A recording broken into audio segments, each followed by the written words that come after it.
Hi everyone, I'm Emily Teacher, and today we're going to read More Than Just a Pretty Flower. The Winkle family lived in the town of Alkmaar in Holland. There were Mr. Winkle himself, his wife, Elizabeth, and their 7 children.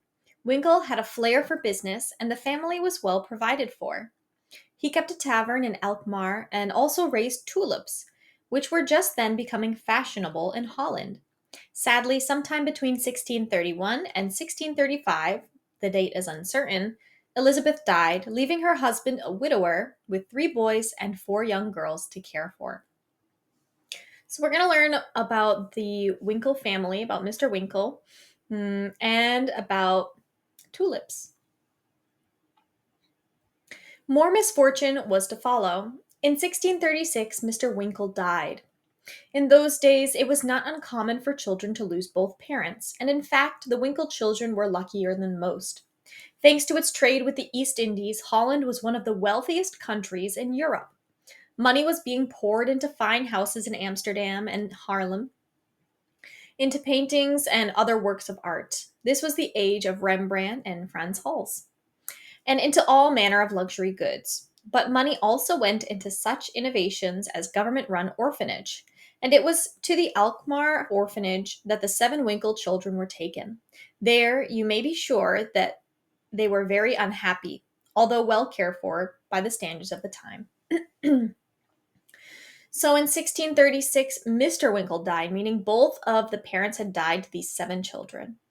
But thankfully, Holland was very rich at that time, very affluent. So a lot of the government put money into the orphanages that were run. So while the Winkle children were very down and unhappy, they were at least taken very good care of. Winkle's assets had been the tavern, worth very little, and his patch of tulip bulbs planted several years earlier.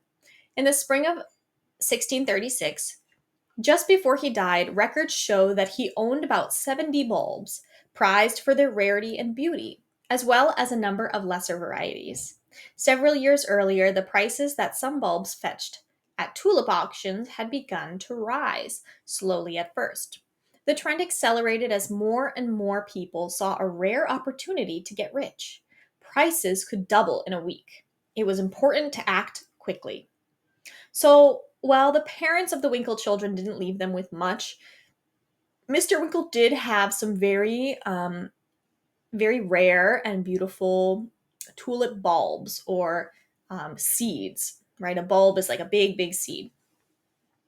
So, these bulbs started to get more and more expensive. So, they were selling at auctions for bigger and bigger prices. This would be a really good opportunity for the Winkle children and for others. Soon, single bulbs were selling for hundreds, then thousands of guilders. This was at a time when a carpenter's annual earnings were about 250 guilders a year.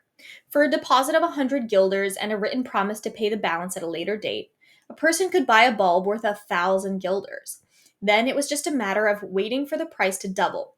When that happened, the bulb could be sold for a profit of 1,000 guilders. A carpenter could make as much in a week as he could by working for 4 years. Repeat this a few times, and he could now contemplate a life of ease. To raise the 100 guilders, of course, he had to sell his tools. So, if you could come up with a little bit of money at that time, you could put money down and promise to pay the rest to buy one of these bulbs that could be worth thousands. So, what people would do is they would buy one on a loan. They would pay just a little bit towards it and promise to pay the rest soon. Then they would sell it once the price went up again. They would use that money to pay off the bulb, and then they would still make a profit. So if they did this a few times, they would be making tons and tons of money. Back then, a carpenter in 1 year would make about 250 guilders. But just by selling one of these bulbs, they could make 1,000. That's over 4 years worth of pay.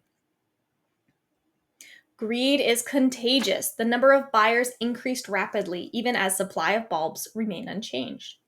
Those who had been indifferent to the tulip craze now became ardent bidders at the bulb auctions held throughout the land. Most knew little or nothing of business, or of tulips for that matter, but that did not deter buyers. Greed is contagious, so everyone wanted a piece of the pie. They all wanted to make money by selling these tulips, but the people who wanted tulips didn't grow. The mania was at its height by February 5th, 1637. On that day, Winkle's collection of tulip bulbs was sold at auction. The proceeds were to be shared among his children, who, you may remember, were living at an Alkmaar orphanage.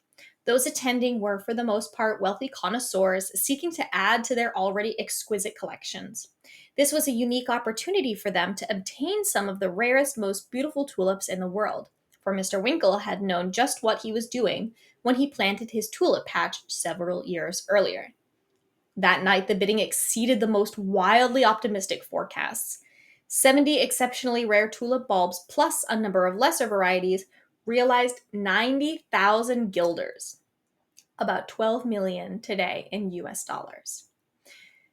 So finally, Mr. Winkle's tulips become for sale, right? During the height of this mania where everybody's bidding and buying all these tulip bulbs, on February 5th, 1637, they auction off his tulip bulbs. And in total, the amount paid for them was about 12 million US dollars today. For that time, especially, that's a fortune to last generations. Almost immediately, those involved in the tulip trade were assailed by doubts. Surely prices couldn't possibly go any higher. All at once, everyone wanted to sell, and no one wanted to buy. Buyers and sellers were stymied for their efforts to settle accounts.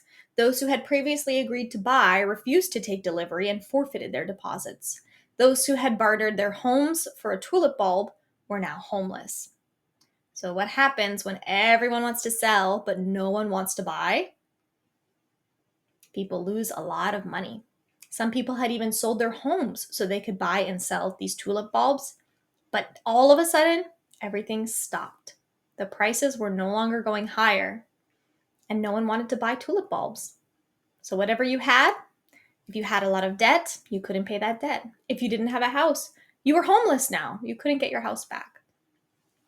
The Winkle children were not involved in any of this wrangling. The 3 boys and 4 little girls were rich, and their bonanza was secure. But thousands of bewildered traders in the bulb business were ruined. Ironically, Holland never lost its love for tulips. In fact, Holland and tulips are synonymous to this day, as any visitor of that country will tell you. So the good luck for the Winkle kids, they were in the orphanage. So the government is the one who held on to their money. So there was no collateral up, right? So when the children got old enough, that money became theirs, safe and sound, no loans. So they got a fortune from all this tulip trading when they were just kids. And even today, if you go to Holland, you'll notice many, many tulips, because still, Holland is well known for their tulips that are still there today. Thank you for reading with me today. We do have links that are related to each article. If you want the link for this article here, you can find it down in the description below.